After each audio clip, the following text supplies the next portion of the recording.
बिस्मिल्लाहिर्रहमानिर्रहीम। Dear students, अस्सलाम वालेकुम। आज के लेसन में हम लोग देखेंगे टॉपिक नंबर हमारा है 11.3 और यह यूनिट हमारा 11 है।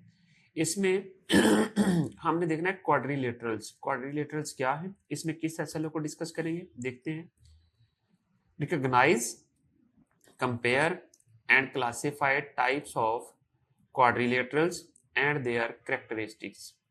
Parallel sides, equal sides, equal angles, right angles, lines of symmetry, square, rectangle, parallelogram, rhombus, trapezium and kite। इनको ये जो शेप्स हैं इनकी हम लोग टाइप्स देखेंगे, इनको क्लासिफाई करेंगे with respect to their characteristics. So अब आ जाएं मेन टॉपिक की तरफ। टॉपिक 11.3 है बुक में हमारे पास, quadrilaterals. Look at the following objects around you.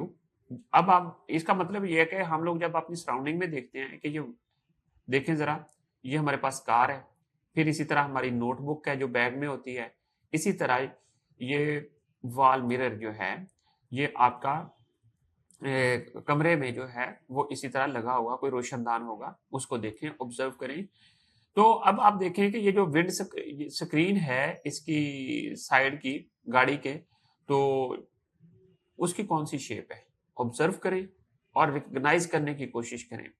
इसी तरह बुक की शेप देखें ये कौन सी है, और इस तरह इसकी शेप देखें विंड मिरर की, जो वॉल मिरर जो है उसकी। और ये सारी की सारी जो शेप्स हैं ये क्वाड्रिलेटरल है। क्वाड्रिलेटरल कौन सी शेप होती है, ऐसी शेप होती है जिसकी 4 साइड्स हो और 4 एंगल्स हो और वो क्लोज शेप हो। सो अब आप देखें इसकी डेफिनेशन को आपने ये याद रखना है, मेमोराइज कर लेना है। A quadrilateral is a close shape with 4 edges. जो मैंने बोला कि 4 साइड्स होती हैं और 4 एंगल्स होते हैं। 4 edges are sides and 4 corners are angles, right. ये चीज आपने याद रखनी है। तो अब आ जाए इनकी जो है डिफरेंट काइंड्स को देखते हैं। क्वाड्रिलेटरल्स की कितनी टाइप्स होती हैं और with respect to their sides and angles, और इसकी क्या स्पेसिफिकेशन है वो हम लोग लर्न करते हैं, और ये आपने मेमोराइज करनी है और एग्जांपल्स को उनके ऊपर अप्लाई करना है। स्क्वायर, स्क्वायर क्या होता है, ये जो शेप है जिसमें ये जो शेप नजर आ रही है 3 सेंटीमीटर, 3 सेंटीमीटर, फिर 3 सेंटीमीटर, PQRS जो शेप है 3 सेंटीमीटर, ये सारी साइड्स इसकी 3 सेंटीमीटर इक्वल हैं और सारे के सारे एंगल्स ऑब्जर्व करने से ही लग रहे हैं कि ये राइट एंगल्स हैं, 90 के डिग्री के एंगल्स हैं। सो ऐसी शेप जिसकी सारी साइड्स इक्वल हों, 4 की 4 साइड्स इक्वल हों, क्वाड्रिलेटरल तो उसी वक्त बन जाती है जब इसके मतलब यानी कि 4 साइड्स और 4 एंगल्स हों। तो बट उसमें क्या स्पेसिफिकेशन है कि 4 साइड्स इक्वल हैं और 4 एंगल्स इक्वल हैं, तो ऐसी शेप को हम लोग स्क्वायर कहते हैं। सो अब डेफिनेशन को आपने मेमोराइज कर लेना है। A quadrilateral contains 4 equal sides and all angles are right angles. PQRS is a square because length of each side is 3 centimeter and all angles are right angle। right angle का मतलब होता है 90 degree के angles. फिर आ जाए rectangle. Rectangle में और square में थोड़ा सा डिफरेंस है। रेक्टेंगल क्या होती है कि इसकी ऑपोजिट साइड्स जो हैं वो इक्वल होती हैं। रेक्टेंगल में ऑपोजिट साइड्स इक्वल होती हैं और जबकि स्क्वायर में भी ऑपोजिट साइड्स इक्वल होती हैं, बट स्क्वायर में ऑल साइड्स इक्वल होती हैं, बट जो रेक्टेंगल है उसमें सिर्फ ऑपोजिट साइड्स इक्वल होती हैं, बाकी लेंथ जो है वो डिफरेंट हो सकती है। सो देखें LMNO एक हमारे पास रेक्टेंगल है और इसमें 5 सेंटीमीटर लेंथ है और ब्रेड्थ या विड्थ जो है वो 3 सेंटीमीटर है, और दोनों की जो 5 सेंटीमीटर के ऑपोजिट जो साइड है NO, इनकी लेंथ सेम है। इसी तरह LO की लेंथ MN के इक्वल है। सो ये जो साइड, ये ऑपोजिट साइड्स की लेंथ जब इक्वल है तो ये रेक्टेंगल को डिफाइन कर रही है, और इसके 4 के 4 एंगल्स जो हैं वो राइट एंगल्स हैं। राइट एंगल्स के ऊपर कोई इफेक्ट नहीं हुआ। सो ऐसी शेप जिसकी ऑपोजिट साइड्स इक्वल हों और 4 राइट एंगल्स हों उसको हम लोग, ऐसी क्वाड्रिलेटरल को हम रेक्टेंगल कहेंगे। A quadrilateral whose opposite sides are equal in length and all the angles are right angles, LMNO is a rectangle because LM is equal to ON is equal to 5 centimetre. इसी तरह LO is equal to MN equal to 3 centimetre and all angles are equal to 90 degree. So अब आ जाए next, parallelogram क्या होती है। But parallelogram में और रेक्टेंगल में यही डिफरेंस है कि पैरेललोग्राम के अंदर जो है कोई भी एंगल राइट एंगल नहीं होता, जबकि रेक्टेंगल में सारे एंगल्स जो है वो राइट एंगल होते हैं और ऑपोजिट एंगल भी इक्वल होते हैं, ऑपोजिट साइड्स इक्वल होती हैं। बट यहाँ पर सिर्फ ऑपोजिट साइड्स इक्वल होती हैं पैरेललोग्राम में, ऑपोजिट एंगल्स भी इक्वल होते हैं बट कोई भी राइट एंगल नहीं होता। सो इसलिए इसको हम पैरेललोग्राम कहते हैं। अब parallelogram is a quadrilateral in which opposite sides are parallel and opposite angles are equal, no angle is right angle। कोई भी एंगल राइट एंगल नहीं होता। ये की पॉइंट है जो आपने पैरेललोग्राम में याद रखना है। जो है रेक्टेंगल और पैरेललोग्राम में सिर्फ यही डिफरेंस है कि उसमें सारे एंगल्स राइट एंगल हैं, इसमें कोई भी एंगल जो है वो राइट एंगल नहीं है। So PQRS is a quadrilateral with sides measure PQ equal to measure SR equal to 5 centimeter and measure PS equal to measure QR equal to 3 centimeter and the sum of any two adjacent angles is 180 degree। So अब आ जाए rhombus. Rhombus क्या है? Rhombus भी square की तरह है इसमें, बट इसमें कोई भी एंगल राइट एंगल नहीं होता, बट ऑपोजिट साइड्स जो हैं वो इक्वल होती हैं। ये चीज आपने याद रखनी है। ये बिल्कुल वैसे ही जिस तरह रेक्टेंगल और पैरेललोग्राम थी और इसी तरह स्क्वायर और रंबस हैं।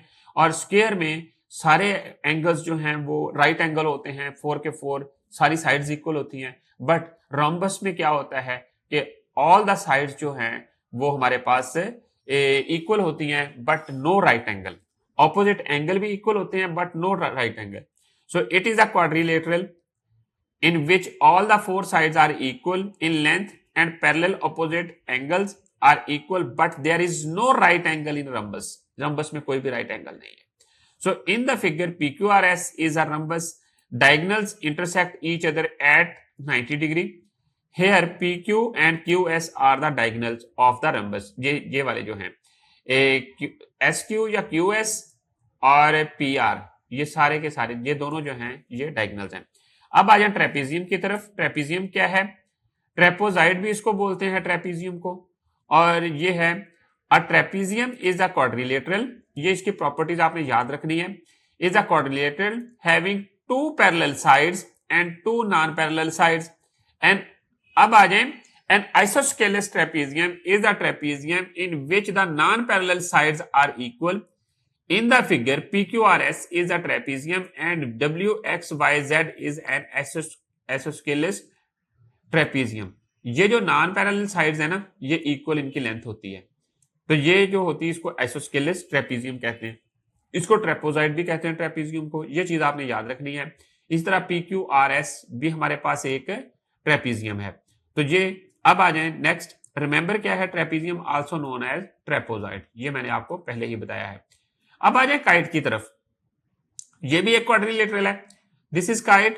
काइट एक क्वाड्रिलेटरल है और इसमें देखते हैं क्या स्पेसिफिकेशन है। A kite is a quadrilateral in which two pair of adjacent sides are equal in length. In the figure PQRS,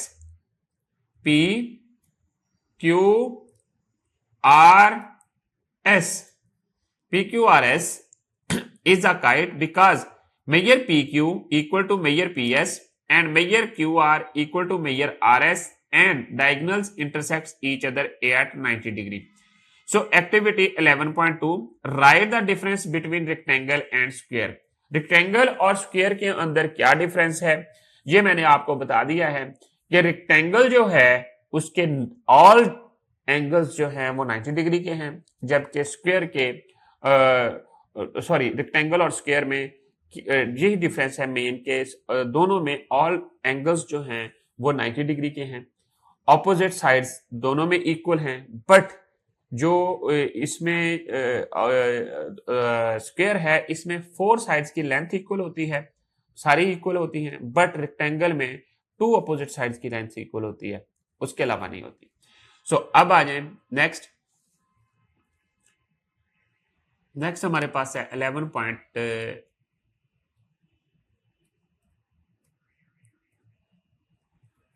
3.2 ये एक चार्ट है, ये आपके बुक में भी गिवन है, इसको आपने याद कर लेना है। इसमें क्या है कि प्रॉपर्टीज लिखी हुई हैं और शेप्स के साथ। Now look at the following table and recall the properties of special quadrilaterals. अब पहली जो शेप है ये हमारे पास ट्रेपीजियम है। ट्रेपीजियम में देखें there is one pair of parallel opposite sides, equal sides कोई नहीं है, इंटीरियर एंगल्स कोई इक्वल नहीं है, डायगोनल्स कोई इक्वल नहीं है, नंबर ऑफ सिमेट्रिक लाइंस इसमें कितनी है वो 1 आ जाएगी। सो अब आ जाएं पैरेललोग्राम। पैरेललोग्राम में क्या है, there are two pairs of parallel side opposite sides, the opposite sides are equal in length, all four angles are right angles, diagonals bisect each other, जो डायगोनल्स हैं एक दूसरे को बाइसेक्ट करते हैं, और टू लाइन ऑफ सिमेट्रीज हैं। ये प्रॉपर्टीज आपने याद करनी है। और उसी तरह रेक्टेंगल है, रेक्टेंगल की स्पेसिफिकेशन क्या है, पैरेलल साइड्स हैं, there are two pairs of parallel opposite sides, और उसके बाद equal sides, the opposite sides are equal in length, all four angles are equal, और इसके बाद two diagonals equal in length, diagonals bisect each other. So two opposite sides हो गई, कोई भी इसमें number of line of symmetry 2 है। अब आ जाए नेक्स्ट, जो हमारे पास क्वाड्रिलेटरल्स हैं उनकी क्या स्पेसिफिकेशन है ये आपने देखनी है। रम्बस क्या है, ये है, और रम्बस में there are two pairs of parallels opposite side, all sides are equal, opposite angles are equal but no right angle, right, ये चीज आपने याद रखनी। Diagonals bisect each other at 90 degree, ये डायगोनल्स के जो एंगल्स हैं वो 90 डिग्री पे बाइसेक्ट करेंगे। Diagonals bisect the interior angles, so ये इंटीरियर एंगल्स को भी बाइसेक्ट करते हैं। अब आ जाए नेक्स्ट, और number of line of symmetry इसमें भी 2 है। अब इसी तरह स्क्वायर है, ये तो सिंपल हमें पता है इसका कि pair of opposite sides parallel sides होती हैं, ऑल साइड्स आर इक्वल होती हैं, all four angles are right angles होते हैं, two diagonals are equal in length, equal diagonals भी इनके इक्वल होते हैं लेंथ में, वो भी बाइसेक्ट करते हैं ईच अदर, एक दूसरे को 90 डिग्री के ऊपर। सो इसमें 4 लाइन ऑफ सिमेट्री होती है। सो अब आ जाए नेक्स्ट है kite. There are no parallel side, कोई भी पैरेलल साइड नहीं होती। There are two pairs of equal adjacent sides equal होती हैं। जैसा कि ये जो गिवन काइट है इसमें एडी और सीडी जो हैं ये अनइक्वल एडजेसेंट साइड्स हैं, इक्वल साइड्स हैं, सो ये पैरेलल नहीं है। सो इसी तरह आपके पास BC और AB ये दोनों जो हैं एडजेसेंट इक्वल साइड हैं। सो इसमें 1 लाइन ऑफ सिमेट्री होती है। सो अब आ जाएं नेक्स्ट, हम आगे क्या कर सकते हैं, ये कुछ प्रैक्टिस के लिए आपने करना है। प्रैक्टिस स्किल प्रैक्टिस है 11.11, इसको आपने कंप्लीट करना है। कैसे देखें, हर क्वेश्चन को गौर से देखना है। Book recognise quadrilaterals through angles opposite side ends. अब प्रैक्टिस को कंप्लीट करें। Write the name of these quadrilateral with properties, इनकी प्रॉपर्टीज लिखनी है और इनकी जो है शेप्स के नेम लिखने हैं। पहली शेप जो है ये हमारे पास काइट है। काइट की प्रॉपर्टीज क्या होती हैं, एडजेसेंट जो साइड्स होती हैं वो हमारे पास क्या होती हैं, एडजेसेंट साइड्स इक्वल होती हैं, कोई भी पैरेलल साइड नहीं होती, 1 लाइन ऑफ सिमेट्री होती है। इसी तरह आपके पास अगली शेप है ट्रेपेजॉइड है या ट्रेपीजियम है। फिर आपके पास अगली शेप है स्क्वायर है, स्क्वायर की प्रॉपर्टीज भी आपको पता है, रेक्टेंगल की भी पता है। फिफ्थ में आपके पास पैरेललोग्राम है, इसकी भी प्रॉपर्टीज पता है आपको। और जो 6 शेप है वो रम्बस की है, इसकी प्रॉपर्टीज भी आपको पता है। तो स्टूडेंट्स अब आ जाए नेक्स्ट 11.3 एक्सरसाइज है, ये आपने घर से कंप्लीट करनी है और अपने आंसर्स को बुक के साथ दिए गए आंसर्स के साथ टैली करना है, और जो रिजल्ट्स हैं आपने जो सोल्यूशन किया है वो अपनी टीचर को सबमिट करवा देना है। Question number 1, differentiate between square and rectangle. Rectangle और स्क्वायर में क्या डिफरेंस है, ये मैंने आपको थोड़ी देर पहले बताया है, उसको आपने मद्देनजर रखना है। दोबारा इस वीडियो को आप देख सकते हैं तो आपको पता चल जाएगा। और इसके बाद क्वेश्चन नंबर 2 है, recognise and write the name of the following figures as per definition. Definitions के मुताबिक इनके नाम लिखें। पहली क्या है, रेक्टेंगल है, अगर हमारे पास ये यहां तक होता तो फिर ये स्क्वायर बन जाना था, राइट। और CD जो है, अब ये रेक्टेंगल है, A P Q R S, ये भी रेक्टेंगल है। फिर इसके बाद थर्ड वाला जो है वो काइट है, फोर्थ वाला जो है पैरेललोग्राम है। अब एक एक्टिविटी आपने कंप्लीट करनी है, measure the length and width of your mathematics text book title page, then draw a quadrilateral of same measurement. आपने इनकी साइड लेंथ मेजर करनी है और सेम लेंथ की क्वाड्रिलेटरल ड्रॉ करनी है। Then recognise the type of quadrilateral and give the name. So ये आपने एक्टिविटी खुद परफॉर्म करनी है और फिर अपने टीचर को शो ऑफ करवाना है। तो स्टूडेंट्स, आई होप आप लोगों को